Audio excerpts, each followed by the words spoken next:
Hey, Sean, how you doing? Good. How are you guys? Doing all right. Just starting out, just what are some of the impressions about how Atlanta's playing right now?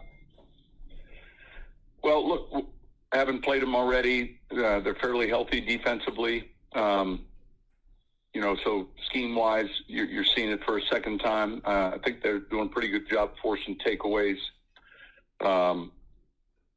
Offensively, they've managed to run the ball pretty effectively and be pretty effective with the explosives. Patterson is having a crazy good year. You see him at the backfield, you see him in the backfield, you see him outside. So just looking at overall, I mean, they've been kind of back and forth a little bit like us relative to their wins and losses. And anytime you're playing a division team like this on the road, obviously we're going to have to focus on our plan and be effective when we get there.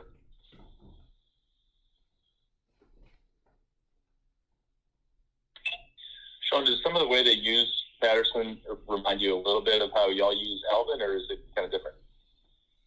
I think it's different. It's a good question. He lines up so much at receiver and runs receiver routes, and so we do that some with Alvin. Yeah, I mean, I guess there's some similarities in that they go both outside and inside, and yet, this guy's built just differently. They're different type players.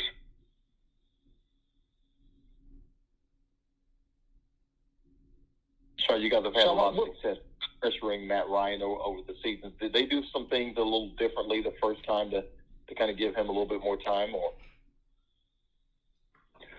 Well, look, no, I mean, we felt like we mixed it up pretty good defensively. We let one get over our head. I think we'll have a good idea. The offense changed, obviously, with the coaching staff change. And we felt like, and we still do, when you watch it, the rhythm and timing of the passing game is a half count to a full count quicker as far as his routes and where he's going with the football. And that's just an offensive change. Do you find his scrambling ability to be maybe deceptive, or did he use that pretty well in the last game?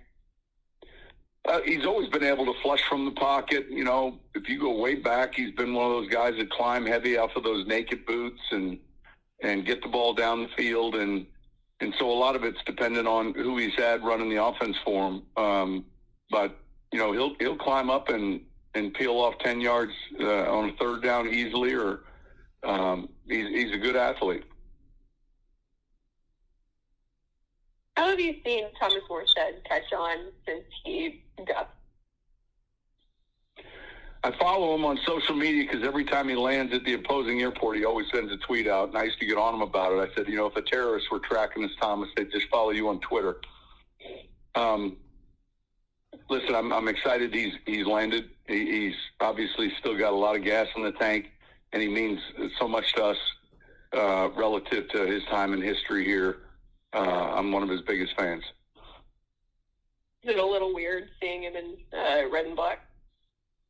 No, isn't it the league though? I mean, was it weird? I mean, I don't know. I just think that's our game. That's the NFL. Hey, Sean, that story you told us earlier in the season about, wasn't it an Atlanta game that you said you had a Hail Mary and you had to come out on the field and there was a halftime act? Was that in Atlanta? We're playing at Atlanta. I want to say afternoon is at Atlanta. Terrence Copper catches it, so it's 06-07. End of the first half, and there's a young band by the name of Sugarland that hadn't really hit it yet. Now, within the next year or two, they're going to become real famous. So they were playing halftime, one song at a game that really was, it wasn't like it was a national TV night game or something. They just were playing halftime at a game. And Copper caught that ball in the old Atlanta Stadium. And if you recall, the end zone that we ran out into our locker room was right there where he caught it. So we ran off the field, and as we were running off, the band was getting ready to come out, with the entertainment crew and quickly get on a makeshift stage, sing a song. And it was 3 or 4 years later that I had a chance to meet both of them. I think it's a 2-member band, obviously, or 2 singers, and they had commented on that, the timing of that play and then being introduced when everyone's just quiet and upset. It was always kind of a chuckle.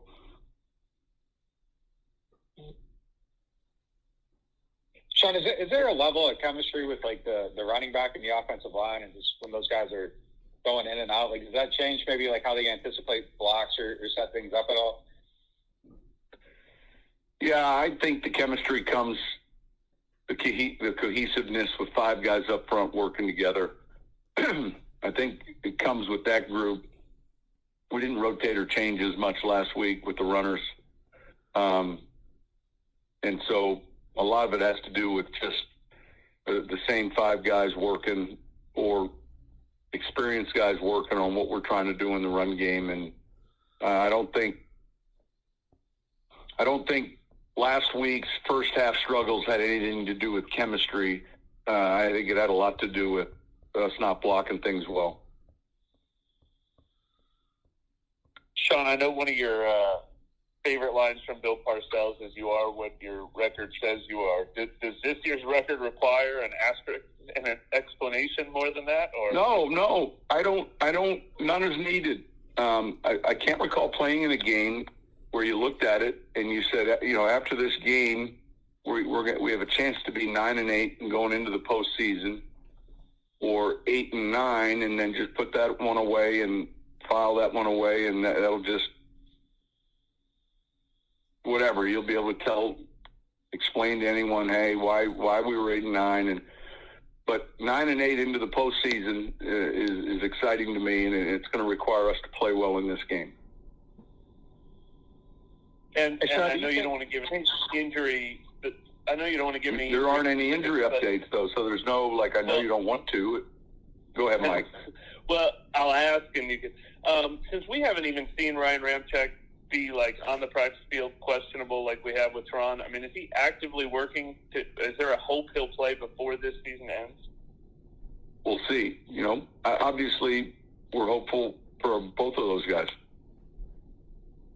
Sean, can you shed any light into why he's still on the COVID list? It's been 13 or 12 days. Say it again. I was wondering, speaking of Ramczyk, could you shed any light as to why he's still on the COVID list? It's been 12 or 13 days. So is there something serious going on there? No. And honestly, I don't think he'll be on the COVID list this week. Are you sure he's still on the COVID list? Well, I kept looking, and everywhere I saw he was still on the list, and so that's why I wanted to ask you today. I was going to be seriously sick, or has it just not? Was it like? No, he's not seriously sick. I mean, he had symptoms. Okay, so maybe it's just one of those things where it just didn't get updated. That makes more sense.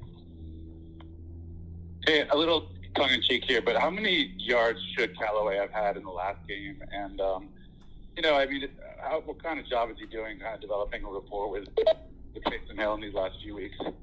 Listen, he played well last week. He had a couple drops he'd want back, but man, the play he makes coming out of the end zone, to switch field position was significant in that game. And he's just that big target with strong hands. Each week he does something that's impressive, and I'm encouraged. Hey Sean, I know you're in the weeds here, prepared for Atlanta, but I wanted to go back to kind of something Mike was alluding to earlier. I mean, can you take a step back and just point to how challenging this season has been, though? I mean, just from a coaching perspective with the hurricane and the COVID, I mean, it has to be one of the most extraordinary coaching situations you've dealt with in your career. I mean, can you speak to that? Yeah, I think I'm trying to think of a good way to describe it. I think that, how you have it, like there's a certain bar or temperament for news that you normally have, And then when it keeps coming and coming and coming, via text or in meetings or, hey, by the way, then pretty soon that bar gets raised because you just keep getting, hitting the side of the head, and at some point you got to smile and then bow up a little bit and then get ready for the challenge still, and so I think that's the thing I think our staff's done a great job with is, you keep getting different curveballs and it gets back to that mantra where, hey, no one really cares about your challenges. In fact, there's a group of people that are glad you have them. And so it's a little bit of that grit and toughness that you talk about when you're putting your team together, and you're doing that for, obviously this is unique, but you're doing it for adversity, and so this stretch here has been, I don't want to say exhausting, but it's been it's one of those where you just get on to nothing surprises you. And then it's, I mentioned the two players that I met briefly in the locker room getting fitted for equipment before a Monday night game that have never been here before. We're putting shoes on, and I just never seen anything like that before. So it is what it is. And when you go all the way back to the start of the season, it feels like 2.5 years ago we were in, evacuating to Dallas during the hurricane. I mean, it doesn't feel like that's part of this season. At least to me, it doesn't. It feels like that was just a long time ago. Do you? I agree with such a unique situation. Do you end up exchanging phone calls with either mentors or other coaches, even in the league, for best Sure. practice? Yeah, absolutely. Yeah, absolutely. Absolutely. Has there been more of that? Absolutely. Maybe a little bit more. I mean, there's a group of guys you stay in touch with, but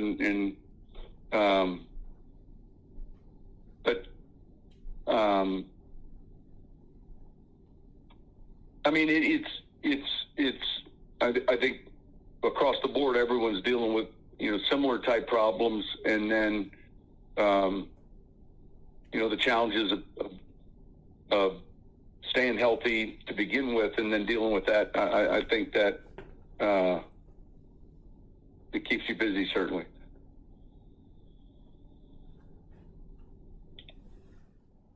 Hey, Sean, I know we usually talk to you about the red zone offense, but defensively, I think you guys are ranked number one in the league by a pretty wide margin. What's made you guys so good down in the red area? It's huge. I think, number one, we're playing with good eyes. We're playing good zone. I think we've gotten off the field on third down. We talk about that play, that third down play in the red area, that if the offense converts, it a lot of times leads to a touchdown then in that drive. And I think that we're rushing the passer well. I mean, I think DA and those guys have done a real good job. It's not complex with a ton of scheme, but ultimately, if a team gets inside the 20, your goal is to force them to kick field goals.